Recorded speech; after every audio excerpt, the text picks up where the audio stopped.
Dionisio Yanca, un argentino soltero, tranquilo y reservado, jamás pensó que terminaría su viaje en un hospital de Bahía Blanca, en un estado de amnesia total. Unos días más tarde, en el hospital recuperó su memoria y relató su extraordinaria experiencia. Una noche de encuentro con un platillo volador y tres extraterrestres tipos nórdicos que tomaron una muestra de su sangre y hablaban entre sí en un idioma extraño. Dionisio Yanca se puso unos pantalones viejos, una camisa y un suéter oscuros, y descansó en una casita modestamente pintada en la calle Chubut, a solo 10 minutos del centro de Bahía Blanca. Almorzó y durmió una larga siesta porque tendría que manejar toda la noche. Se despertó a las 18 horas y vio televisión, pero nada quisiera presagiar ni un poco su fantástica experiencia. A las 22 horas, aproximadamente, en compañía de su tío Enrique Ruiz, Dionisio cenó un bife con una abundante ensalada y 2 vasos de jugo. Esa misma noche, alrededor de las 0:30 del día domingo 28 de octubre del año 1973, Yanca se despidió de su tío y se metió en su camión, un Dodge 600, cargado con materiales de construcción para transportarlos a la ciudad de Río Gallegos, provincia de Santa Cruz. Para Dionisio era un viaje rutinario de 2 días al sur del país.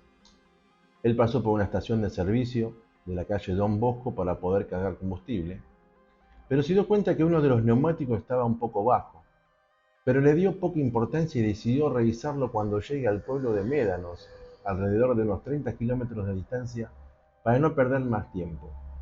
Conduciendo por la ruta 3, a unos 19 kilómetros de la ciudad de Bahía Blanca, se dio cuenta que el neumático estaba perdiendo el aire muy rápido. Entonces decidió que debía detenerse para cambiarlo.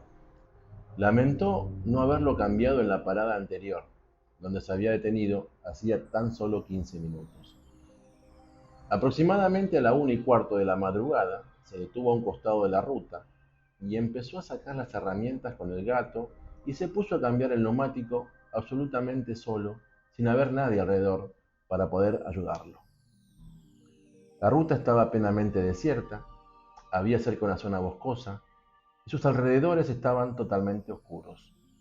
Mientras se encontraba cambiando la rueda, observó que la ruta se iluminaba con un resplandor amarillento, intenso, a unos 2 kilómetros de distancia aproximadamente.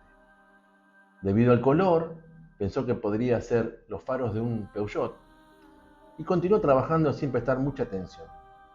Mientras estaba cambiando el neumático, de pronto la luz se colocó detrás de él sobre las copas de los árboles, convirtiéndose tan brillante que iluminaba toda la zona y cambió a un color azulado similar a una soldadura por arco eléctrico.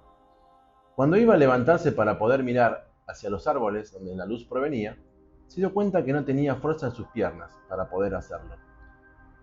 Mirando hacia atrás sobre su hombro derecho, se dio cuenta de algo totalmente inesperado. Detrás de él había un objeto enorme en forma de disco, suspendido a unos 7 metros del suelo, y tres seres humanoides de pie mirándolo. Él estaba totalmente paralizado y no podía articular palabra alguna. Los tres seres se quedaron ahí parados, mirándolo por un rato, según Yanka, por alrededor de 5 minutos. Entonces, uno de los humanoides lo agarró por detrás del cuello de ese suéter y lo levantó con firmeza, pero no con agresividad. Intentó hablar, pero su voz no le salía. Mientras se hallaba detenido por el extraterrestre, el otro colocó un dispositivo parecido a una maquinita de afeitar en la base del dedo índice izquierdo de Dionisio, pudiendo sacarle sangre. Él cree que perdió el conocimiento poco después de ver esas gotas de sangre en su dedo, porque él no recuerda más nada después de eso. Los extraterrestres fueron descritos del tipo nórdico. Eran 2 hombres y una mujer, con el cabello largo y rubio, que les llegaban hasta la mitad de los hombres. Los hombres también eran rubios, pero con el cabello más corto.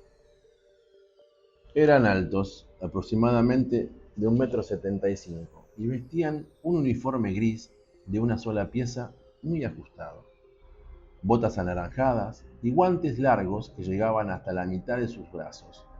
No usaban cinturones, ni armas, ni cascos, ni cualquier otra cosa. Su característica facial era como la de los seres humanos, a excepción de sus frentes altas y sus ojos alargados.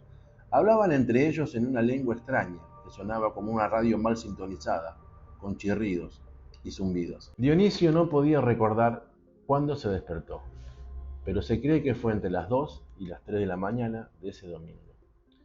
Cuando abrió los ojos, se encontró entre los vagones del patio de la Sociedad Rural de Bahía Blanca, a unos 9 kilómetros del encuentro con estos supuestos seres alienígenas. Él estaba en el estado de amnesia, ya que no podía recordar ni siquiera su nombre, el episodio y el camión o su casa. Dionisio comenzó a caminar por la ruta y se desmayó. Cuando volvió a despertarse, siguió caminando por la ruta 3 y al llegar a la intersección con la ruta 35, un conductor lo encontró caminando, desorientado y sin rumbo, por lo que lo ayudó y lo llevó a la comisaría, donde fue trasladado posteriormente al Hospital Español. Para Dionisio era un misterio lo que ocurrió entre el momento del encuentro hasta que se despertó en la Sociedad Rural de Bahía Blanca. Y cuando el doctor Ricardo Smirnov, forense de guardia, lo atendió en el hospital, declaró que se encontraba en un estado de amnesia total. En el hospital, él todavía no podía recordar nada de su pasado, no sabía quién era, dónde nació y quién eran sus padres. Él no recordaba absolutamente nada de su pasado y lloraba constantemente y preguntaba en qué ciudad él estaba cuando su cabeza o sus manos eran tocadas. Él retrocedía instintivamente como si eso le produciera dolor. Tenía un fuerte dolor de cabeza en el área lóbulo parietal temporal derecho. La policía fue notificada y posteriormente fue trasladado al hospital municipal. El 30 de octubre, a las 22 horas, cuando se despertó en su cama del hospital, recuperó su memoria y recordaba su experiencia detalladamente hasta el momento que se desmayó al ver su dedo herido. Sintió deseo de fumar y saber qué hora era. Registró su ropa guardada en un cajón en la sala y descubrió que su reloj, su encendedor y los cigarrillos que estaban en una cigarrera metálica faltaban. Lo único que tenía en su pantalón eran 150.000 pesos que llevaba al salir de su casa. Él preguntó por su camión, que le preocupaba más que el ovni y sus ocupantes. Se le dijo que la policía lo había encontrado estacionado a unos 18 kilómetros de la ciudad de Bahía Blanca, con el gato en su lugar y con una de las ruedas extraídas. Sus papeles en la guantera del camión no habían sido tocados. El camionero Yanka fue hipnotizado para poder recordar lo que sucedió antes de aparecer en la Sociedad Rural. Explicó durante la hipnosis a un plantel médico que estaba dirigido por el psiquiatra Eduardo Mata y al doctor Eladio Santos que cuando se acercaron al camión le hicieron una biopsia. Un pequeño tejido de piel fue removido de su dedo índice izquierdo con un dispositivo parecido a una máquina de afeitar. Entonces una especie de rayo de luz amarillento salió de la nave que lo llevó a su interior. Una vez adentro, él vio cómo la mujer manejaba una serie de instrumentos que él identificó como equipos médicos y quirúrgicos, tal vez preparándose para examinarlo. Y a uno de los hombres, que era el piloto, parecía estar sentado al frente de los controles de la nave y mantenía en su mano derecha una especie de palanca de mando. El otro humanoide estaba observando el cielo estrellado a través de un gran panel de cristal. Una imagen que se repetía en una serie de monitores color situados a la izquierda de Yanka. De repente se abrió una compuerta y varias mangueras fueron arrojadas fuera de la nave. Las mangueras se hundieron en un pequeño curso de agua y los cables hicieron contacto con una torre de alto voltaje localizada muy cerca del lugar. La mujer, que actuaba como enfermera, se mantenía ocupada con los instrumentos encima de una mesa grande. Ella se cambió el guante de color anaranjado que mantenía en su mano derecha por uno de color negro que tenía una especie de punzones en la palma. Cuando ella se acercó a Dionisio, le hizo una incisión en el parietal derecho. Entonces, sin querer, golpeó su arco superficial izquierdo, produciéndole un hematoma que los médicos en el hospital posteriormente examinaron y trataron. Cuando terminaron de examinar su cabeza, estos seres alienígenas procedieron a anestesiar su herida. En este momento, después de 1 hora aproximadamente, se abren las compuertas de la nave espacial y lanza un haz de luz, colocando a Yanka con suavidad en el suelo de los corrales de la sociedad rural, entre varios vagones estacionados en las vías del ferrocarril Roca. A continuación, leeré un pequeño fragmento de esa sesión hipnótica. Subo con los dos hombres por un rayo de luz, el piso como plomo plateado. Hay solo una ventana redonda, parece un barco. Hay muchos aparatos, muchos televisores, una radio. En uno de esos televisores se ven las estrellas, me hablan la radio y me dice que no tenga miedo, que son amigos, que vienen desde hace mucho tiempo. No dijeron de dónde, porque eso era un secreto para ellos. Ellos han hablado con otros hombres en la Tierra desde 1950. Quieren saber si podemos vivir en la Tierra con ellos. Arriba de una mesa tiene un encendedor junto con el reloj y un paquete de cigarrillos. La mujer se pone un guante negro con unas tachuelas en la palma. Se acerca, me toca, caigo lentamente en un potrero. Ellos me han dicho que volverán a buscarme, porque soy un buen muchacho. Siento mucho frío. Llego a la ruta y empiezo a caminar. ¿Quién soy? ¿Quién soy?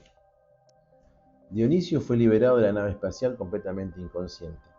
Después fue hallado vagando por las calles, en un estado de amnesia, y su próximo recuerdo del incidente fue cuando se despertó en el Hospital Municipal de Bahía Blanca. Por otra parte, el camión fue hallado en el lugar donde Dionisio afirmó haber estacionado. La comisión policial halló abandonado el camión de Yanka en el lugar indicado y la guía de sus neumáticos al apartarse de la ruta y detenerse, así como algunas huellas de pisada que correspondían en su totalidad a Dionisio, pero ningún indicio de la presencia de otros individuos en el sitio preciso. A pocos metros se pudo comprobar que la torre de alta tensión se encontraba dañada, dato que se puede contrastar con la compañía que suministra electricidad en la ciudad. Enterado del incidente, el equipo dirigido por el investigador Fabio Serpa se acercó al lugar y confirmó que el día 28 de octubre de 1973, entre las 2 y las 3 de la madrugada, se había producido un aumento inusual del consumo eléctrico, coincidiendo con el informe de Dionisio Yanka. Las autoridades informaron que hubo un cortocircuito en la subestación de Ingeniero Guay, situada a 25 kilómetros al este de donde presuntamente el OVNI contactó con los cables de alta tensión. Quizás nunca sepamos la verdad. La presunta abducción de Dionisio Yanka fue examinada a fondo e investigada por los mejores médicos, psicólogos, psiquiatras y ufólogos en Argentina. Y aún en día, este caso sigue considerado como uno de los más desconcertantes del fenómeno de abducciones que se ha producido no tan solo en Argentina, sino también en América Latina y el mundo.